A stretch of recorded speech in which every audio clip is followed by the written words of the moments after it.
চেয়ারে বসা যে মানুষটাকে দেখতে পাচ্ছেন, উনি আর কেউ নয়, আমার সুপার হিরো। বাবা তো বাবাই হয়, তাই না? বাবার মতো আর কেউ হয় না। আমার থেকে কিছু আয়ু আমার আব্বুকে দিয়ে দেওয়া হোক, তাও আমার আব্বু বেঁচে থাকুক 1000 বছর।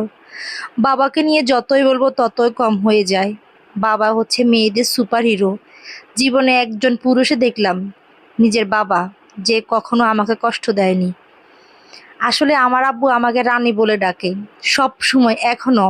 আমার বোনকে বলে মিষ্টি, আর আমার ভাইকে বলে বাদশা। আল্লাহর রহমতে আমরা সবাই একই আছি। কিন্তু আমার বাবা এখনো অক্লান্ত পরিশ্রম করে।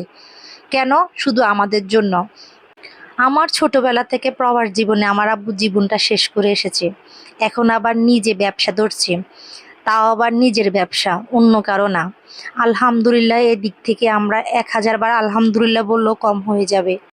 আর আমার আব্বুর দোকানটা হচ্ছে নাথেরপেট্রো উপকূল বাস স্ট্যান্ডের অপোজিট সাইডে, মানে পূর্ব পাশে আমার আব্বুর দোকানটা অবস্থিত।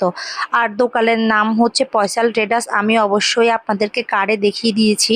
আর আমার আব্বু হলো একজন হার্ডওয়্যার ব্যবসায়ী, তার দোকানে সব কিছু আছে, সব আইটেমের মাল বিক্রি করে। মাশাল্লাহ, দোকানটা কিন্তু অনেক বড়।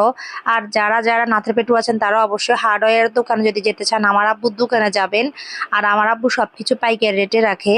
সবাই আমার আব্বুজানের জন্য দোয়া করবেন, যাতে আমার আব্বু 1000 বছর বেঁচে থাকে।